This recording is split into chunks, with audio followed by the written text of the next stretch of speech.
Praise the Lord. मैं pastor जोस Victor हूँ। मैं उम्मीद करता हूँ कि आप सब यीशु मसीह में आनंदित हैं। आज बहुत विशेष दिन है।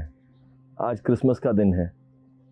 सबका घर में आज अच्छा खाना बनाया होगा, अच्छा कपड़ा खरीद के पहना होगा, फ्रेंड्स को मिला होगा, कोई किसी ने उनका घर में केक बना के सबको बांटते हैं, ये सब किया होगा।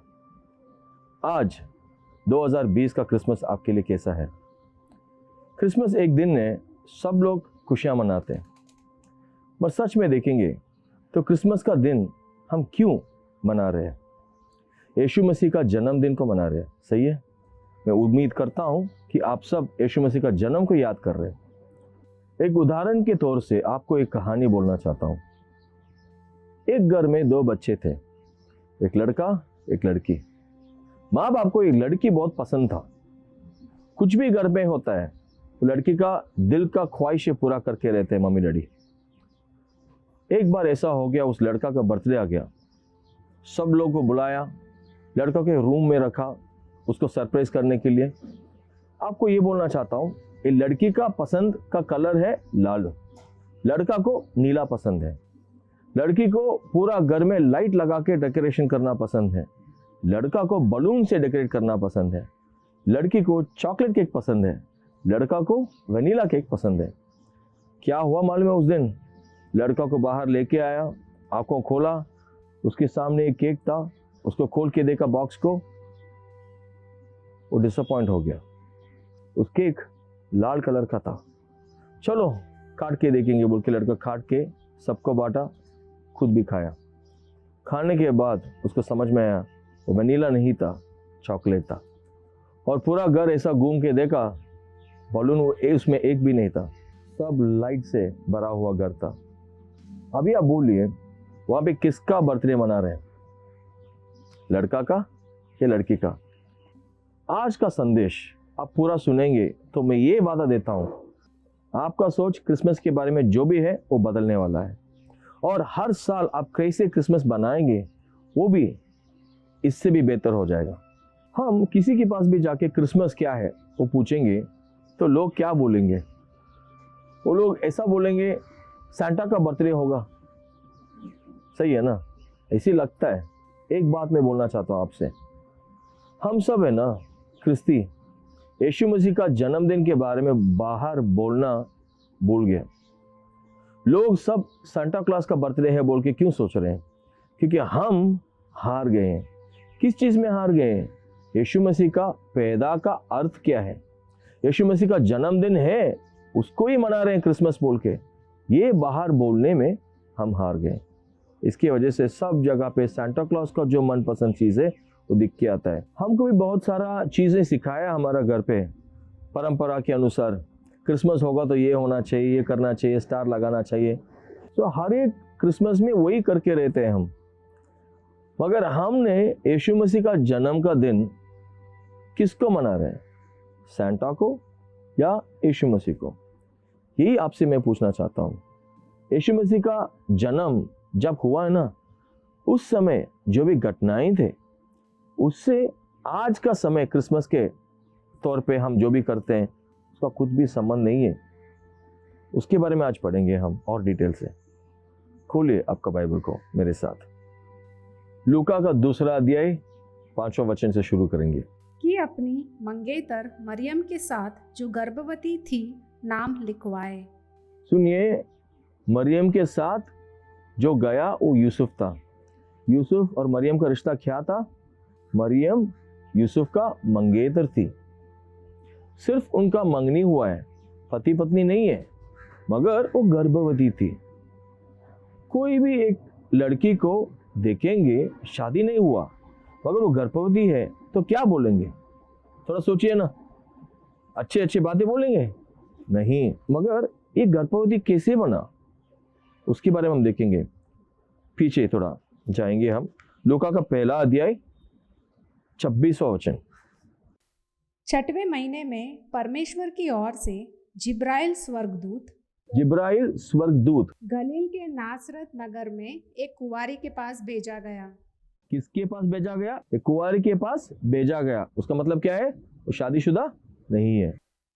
जिसकी मंगनी यूसुफ नामक दाऊद के घराने के एक उसका मंगनी यूसुफ बोल के एक व्यक्ति के साथ हुआ है, वो दाविद की घरानी है। ठीक है, जिसकी मंगनी यूसुफ नामक दाऊद के घराने के एक पुरुष से हुई थी, उस कुंवारी का नाम मरियम था।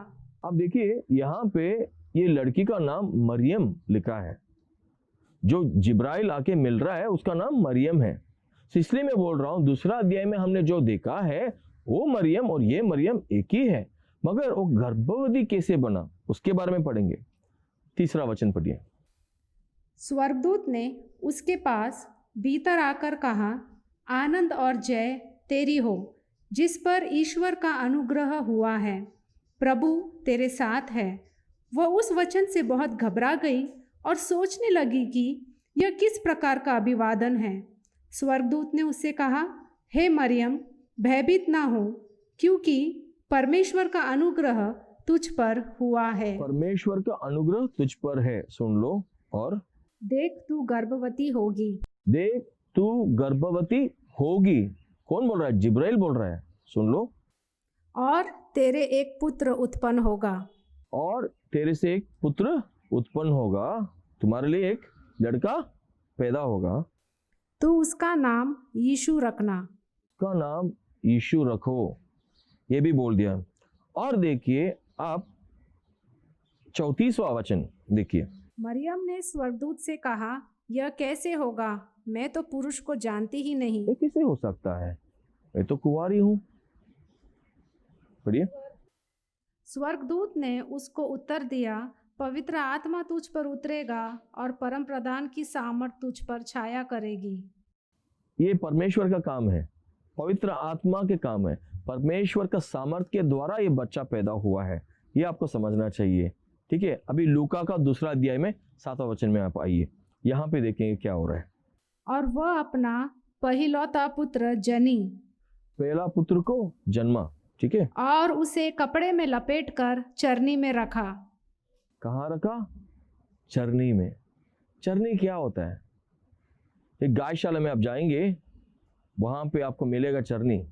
वो चरनी में जानवर के लिए खाना वहाँ पे डालते हैं और उसको जानवर खा के उसका थूक से उस जगह भरा होता है। और उस चरनी इतना गंदा रहता है, जैसा हमारा घर का प्लेट जैसा हर दिन उसको साफ नहीं करते हैं कोई, इसलिए उसमें गंदगी है ना, जाड़ा बन जाता है। उसको कितना भी आप साफ करेंगे वो साफ नहीं होने वाला है। उसमें परमेश्वर का पुत्र को एक कपड़ा में लपेट कर रखा है। थोड़ा सोचिए ना, परमेश्वर ने पहले से ही ये योजना रखा है उनका पुत्र को इस दुनिया में लेके आने के लिए।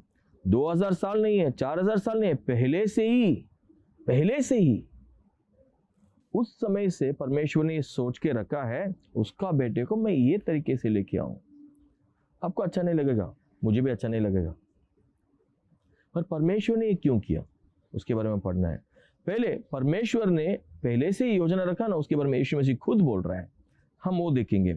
लूका का 24वां अध्याय, लूका का 24वां अध्याय 27 वचन खोलिए, आपको समझ में आएगा वहां पे यीशु मसीह क्या बात कर रहे हैं। तब उसने मूसा से और सब भविष्यवक्ताओं से आरंभ करके और पवित्र शास्त्र में से अपने विषय में लिखी, पवित्र शास्त्र में से अपने विषय में जो भी लिखा है उसको लेके अर्थ समझाया। समझ लीजिए आप, मूसा कौन है? सबसे पहले जो आया है ना वो भविष्य करता है। पहला 5 पुस्तक बाइबल में मूसा ने लिखा है, वो समझना चाहिए आप। ठीक है, इसलिए यीशु मसीह मूसा से शुरू करके सबसे आगे वहां से शुरू करके यीशु मसीह सबको अर्थ समझा रहे हैं। तो आपको यही बोलना चाहता था, परमेश्वर ने पहले से ही योजना रखा है उसका एकलौता पुत्र को इस दुनिया में लेके आने के लिए। मगर जब लेके आया, कैसे लेके आया? एक चरनी में उसको लपेट कर रखा था। सोचिए, आपका घर में एक बच्चा हो रहा है तो आप क्या क्या सजावट करके रखेंगे, क्या क्या तैयारी करके रखेंगे, ऐसा भी सोचिए ना। आपको परमेश्वर ने आके बोला है मेरा पुत्र को मैं दुनिया में लेके आ रहा हूं, इस दिन में आ रहा है, तो आप थोड़ा तैयारी करो। मुझसे ऐसा कहेगा तो मैं क्या करूंगा मालूम है? एक सोने का झूला बनाऊंगा, एक बहुत बढ़िया हॉस्पिटल को रेंट के लूंगा या बना के रखेंगे, नहीं तो एक महल या कोई अमीर व्यक्ति के पास जाके बोल के उसका घर को मैं रेडी करूंगा ताकि यीशु मसीह पैदा हो सके। हो सकता है आप भी वैसे ही करेंगे, मगर परमेश्वर ने इतना तैयारी करने के बाद एक गौशाला में उसका बच्चे का जन्म हुआ है। परमेश्वर जो भी करता है वो सोच समझ के करता है। परमेश्वर ने ऐसा किया है तो उसमें एक कारण है, समझ रहे हो आप? इसलिए मैं आपको बोला था यीशु मसीह का जन्म का समय जो घटनाएं थे उसका डिटेल हम थोड़ा पढ़ेंगे। परमेश्वर जो भी किया है यहाँ पे उसका एक बहुत बड़ा अर्थ है। खोलिए आपका बाइबल को, फिलिपियों का पुस्तक 2 अध्याय 7वां वचन। फिलिपियों का 2 अध्याय 7वां वचन, उसमें और गहराई में हम पढ़ेंगे। वरना अपने आप को ऐसा शून्य कर दिया, खुद को शून्य कर दिया और दास का स्वरूप धारण किया। दास का स्वरूप धारण किया। कौन? यीशु मसीह। एक बच्चा को लपेट कर रखने के लिए सिर्फ एक चरनी मिला है, उसको कोई भी जगह नहीं मिला, इसलिए वैसा किया। कितना गरीबी है। कोई भी गरीब का घर में भी एक बच्चे के लिए एक जगह तो मिलता है ना, थोड़ा भी तैयार कर सकते हैं, एक बेडशीट, बेड। पर यहां पे क्या हुआ सोचिए। और मनुष्य की समानता में हो गया। यीशु मसीह एक अमीर घर में पैदा हो गया, तो एक महल में पैदा हो गया, तो लोग उसको जाके मिल सकते हैं, उसके साथ पहचान पा सकते हैं, उसके पास बिना डर आ सकते हैं।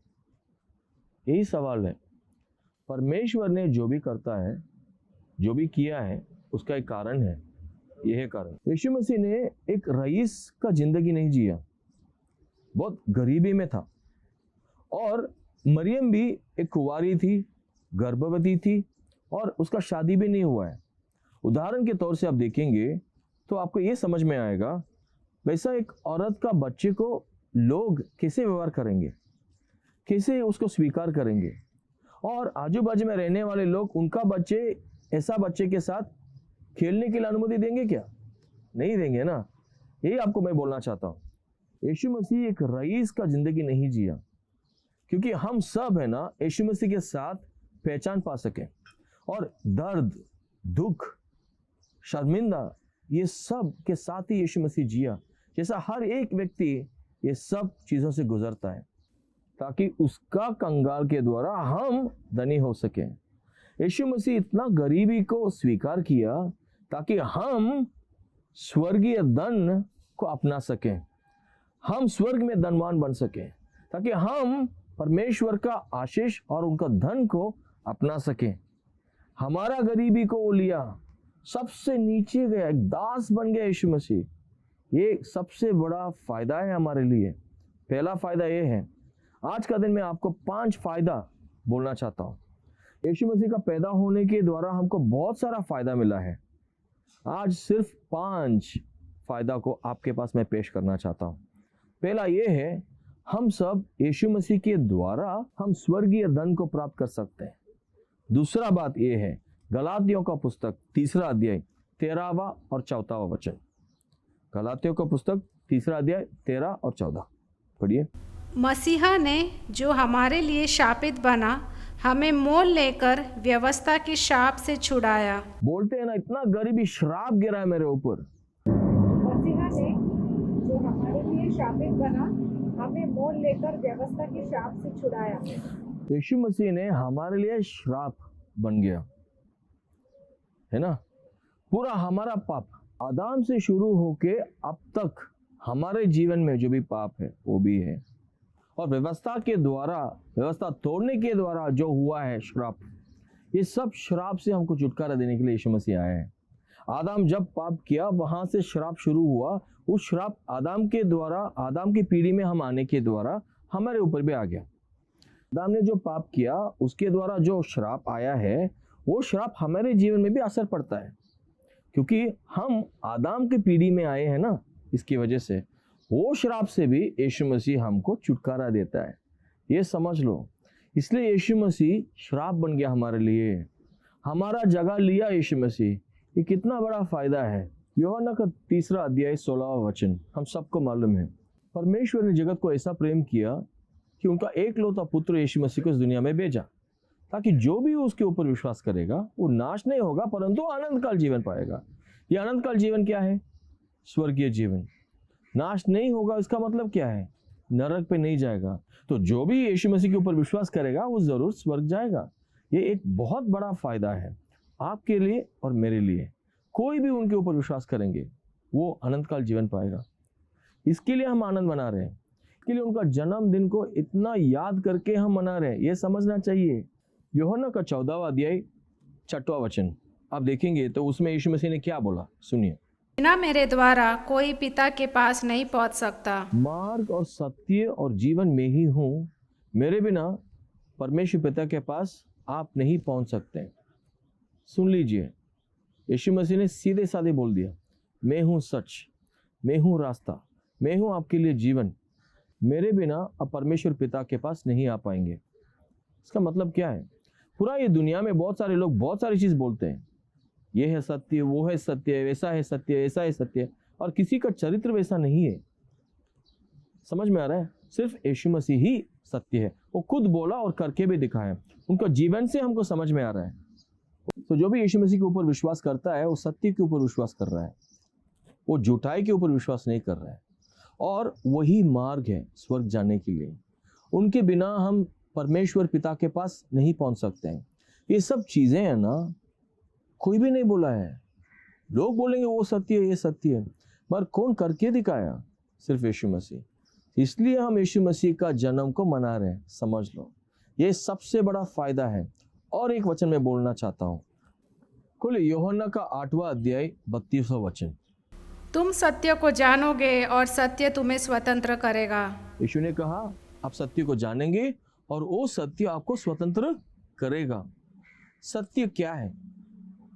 परमेश्वर का वचन सत्य है। सत्य कौन है? यीशु मसीह सत्य है। और यीशु मसीह के ऊपर आप विश्वास करेंगे और उनका वचन के ऊपर विश्वास करेंगे तो आप सत्य को विश्वास कर रहे हो। सत्य आपको स्वतंत्र करेगा। इसका मतलब क्या है? ये वचन यीशु मसीह आपको स्वतंत्रता देंगे। यही है सबसे बड़ा फायदा। यीशु मसीह के ऊपर आप विश्वास करेंगे, आप स्वतंत्र पाएंगे और आप अनंत काल जीवन पाएंगे और श्राप से छुटकारा आपको मिलेगा और आप परमेश्वर के साथ रिश्ता बना सकते हो और सत्य जानेंगे। आपके जीवन में आनंद रहेगा। इस पूरा दुनिया को देखो आप, आपको समझ में आएगा।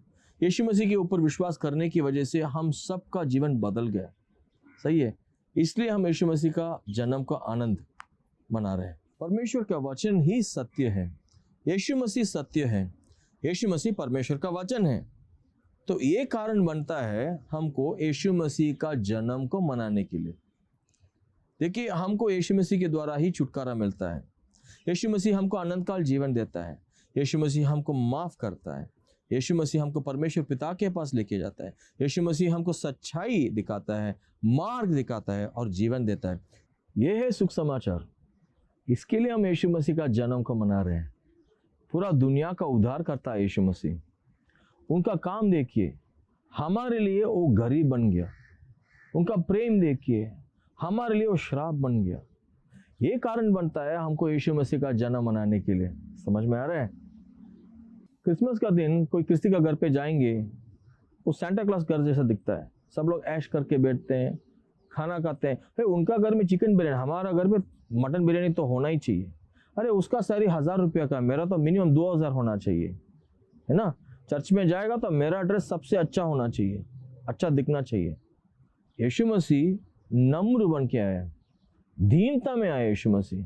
ये यीशु मसीह का जन्म का समय जो भी हुआ सच्चाई घटनाएं, वही आपके पास में पेश किया है अभी तक। उसमें से आपको क्या समझ में आता है? आज हम क्रिसमस जैसे मना रहे हैं, उसका और सच्चाई में यीशु मसीह का जन्म दिन में जो भी घटनाएं हुआ उसका कुछ संबंध है क्या? यही सवाल है।